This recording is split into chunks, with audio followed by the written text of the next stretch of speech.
ఇది కేవలం సమాచారంగా మాత్రమే భావించండి. వైద్య నిపుణులను సంప్రదించండి. హాయ్ హలో నమస్తే వెల్కమ్ టు సాక్షి లైఫ్. నేను లిఖిత.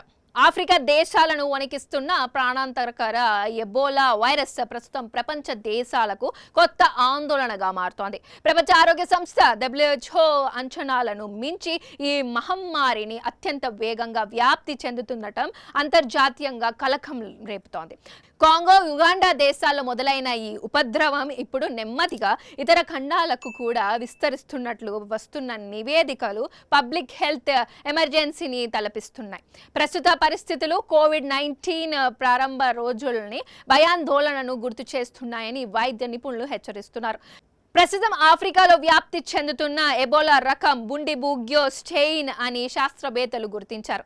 అత్యంత ప్రమాదకరమైన ఈ స్టెయిన్ను నివారించడానికి ప్రస్తుతం మార్కెట్లో ఎలాంటి అధికృత వ్యాక్సిన్ అందుబాటులో లేకపోవడం శాస్త్రవేత్తలను, అంతర్జాతీయ ఆరోగ్య విభాగాల్ని తీవ్ర ఆందోళనకు గురి చేస్తోంది.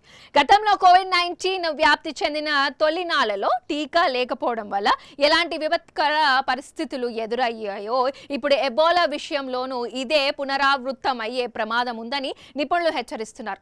ఆక్స్ఫర్డ్ విశ్వవిద్యాలయ శాస్త్రవేత్తలు దీనికి విరుగుడుగా ఒక వ్యాక్సిన్ను అభివృద్ధి చేస్తున్నప్పటికీ మానవులపై పరీక్షలు పూర్తి కావడానికి కనీసం 2 నుంచి 3 నెలల సమయం పట్టే అవకాశం ఉంది.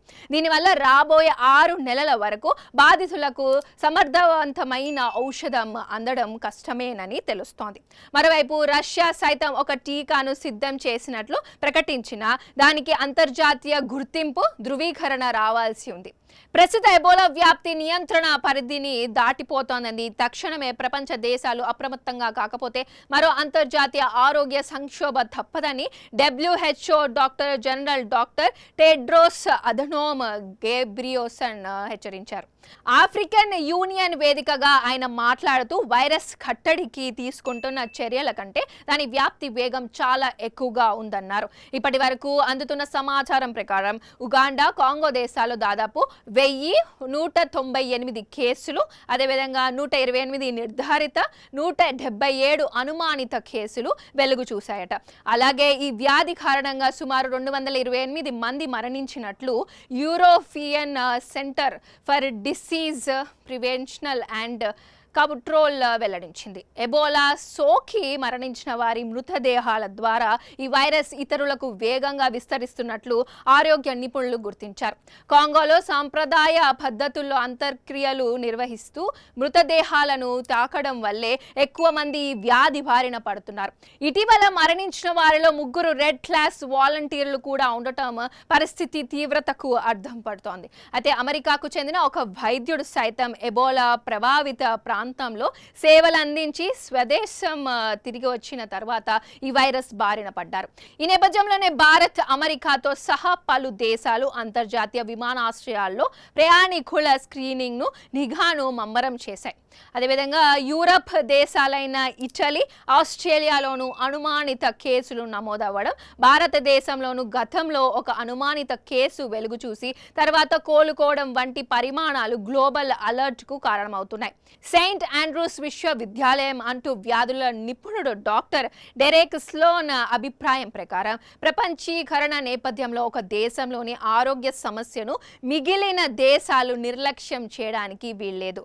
ప్రారంభ లక్షణాలు సాధారణ ఫ్లూ తరహాలోనే జ్వరం, తీవ్రమైన తలనొప్పి, కండరాల నొప్పులు, వాంతులు, విరోచనాలు వంటి లక్షణాలతో ఈ బుండిబ్యూ స్టెయిన్ ప్రారంభమవుతోంది. వ్యాధి ముదిరితే అంతర్గత రక్తస్రావం జరిగి శరీర అవయవాలు వైఫల్యాన్ని దారితీసే ప్రమాదం ఉంది.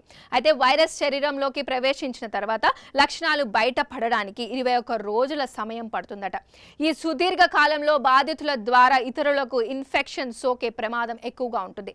గత 2014 నాటి పశ్చిమ ఆఫ్రికా ఎబోలా ఉధృతి 28,000 కేసులు, 11,000 మరణాలు. తర్వాత మళ్ళీ ఆ స్థాయి ప్రమాదకరమైన పరిస్థితులు ఇప్పుడు కనిపిస్తుండడంతో అంతర్జాతీయ సమాజం సమిష్టంగా పోరాడాల్సిన సమయం ఆసన్నమైందని వైద్య నిపుణులు స్పష్టం చేస్తున్నారు.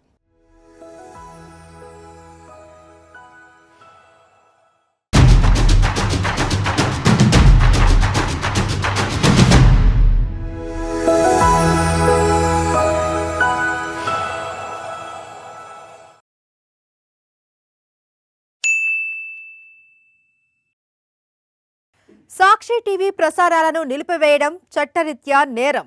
సాక్షి టీవీ ప్రసారాల కోసం మీ స్థానిక కేబుల్ ఆపరేటర్ను వెంటనే సంప్రదించండి. DTHలో ఇంటర్నెట్లో కూడా సాక్షి టీవీ ప్రసారాలను వీక్షించవచ్చు.